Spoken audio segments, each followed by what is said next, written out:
नमस्कार. आज माझ्यासोबत डॉक्टर वैष्णवी, ज्या रिसेंटली BAMS झालं आणि सध्या इंटर्नशिप चालू आहे. एक नवीन जीवनाची सुरुवात ॲज अ डॉक्टर म्हणून करत आहात. तर त्या अगोदर त्यांच्या आईसोबत इथे 10 दिवसांकरता या उपचाराचा लाभ घेण्यासाठी आनंदपूरमध्ये आल्या होत्या. तर त्यांच्या तोंडूनच ऐकूयात काय लाभ झाला आहे? आलं त्यावेळेला वजन किती होतं, आता किती आहे? मी जेव्हा आलेली तेव्हा माझं वेट 81.1 होतं आणि आई माझी, तिला सर्वायकल कॅन्सर झालेला आणि तो 4th स्टेजला होता आणि ती तेव्हा म्हणजे 2020ला झालेला. तेव्हापासून ती रेग्युलर दरवर्षी इथे येते. ती यायची बट आता ते शिवांबू म्हणल्यावर थोडंसं आपल्याला वाटतंच ना. पण ती घेत होती आणि तिच्यात खूप सकारात्मक बदल पण झालेला. तिचा पूर्ण 4th स्टेजचा कॅन्सर निघून गेला. मग माझं खूप वेट वाढलेलं आणि ॲज अ डॉक्टर माझंच वेट वाढलं असल्यामुळं मी आता इंटर्नशिप करते, नंतर प्रॅक्टिसला लोक माझ्याकडे येणार नाहीत असं होतं. सो ती मला घेऊन आली इथं आणि माझ्यात खूप सकारात्मक बदल झाला आणि मला पण पहिले वाटलेलं की मी कसं घेईल, पण मी ठरवून आलेली आणि मी प्रयत्न केला आणि किती दिवस उपवास केलाय? मी 8 दिवस उपवास केला. 8 दिवस उपवास केला आणि किती किलो वजन कमी 7 झालं? किलो वजन माझं कमी झालं. 8 दिवसामध्ये 7 किलो वजन कमी झालंय. एकदम हॅपी आहे. खूप जास्त. येस. कारण आजकाल यंगर जनरेशनमध्ये नेहमी स्लिम ट्रिम राहणं, स्वतःला व्यवस्थित स्लिम ठेवणं, ट्रिमचं नाही पण असं हेल्दी तर राहिलं पाहिजे. मग बरेचसे लोक येतात. बरेचसे यंगर जनरेशनमध्ये काय असतं, शिवामू म्हटलं की लगेच छी छू करायला लागतात. तर त्यांना तुम्ही काय सांगाल? शिवांबूपेक्षा दुसरं कुठलंच औषध नाही चांगलं असं मला तरी वाटतं. ॲज आयुर्वेदिक डॉक्टर म्हणता तुम्ही? मी खरंच म्हणते. कारण मी स्वतः त्याचा रिझल्ट बघितलाय.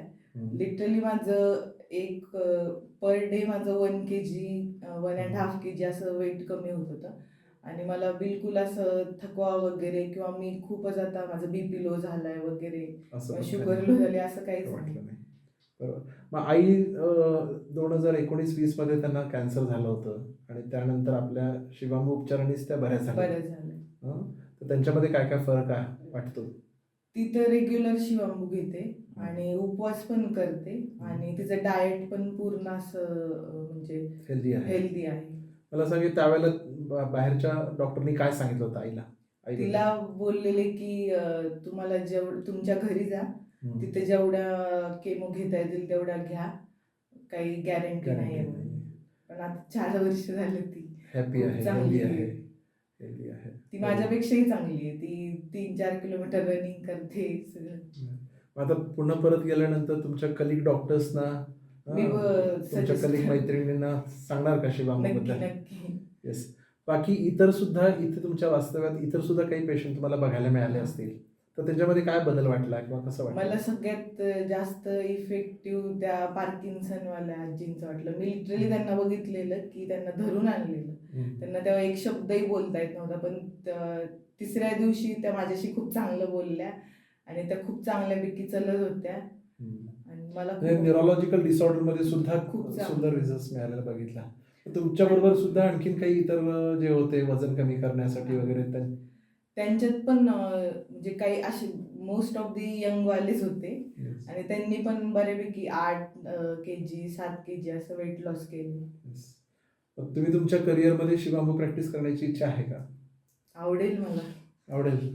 येस. मग तुम्ही तुमच्या पेशंटला जरूर सांगणार आहात? नक्की. येस. कारण स्वर्गीय मोरारजीभाई देसाई जे पंतप्रधान होते त्यावेळेला ते आपल्या आनंदपूरला आले होते, म्हणजे शिवांबू भवनला कोल्हापूरमध्ये आले होते. त्यावेळी ते माझ्या बाबांना भेटले होते.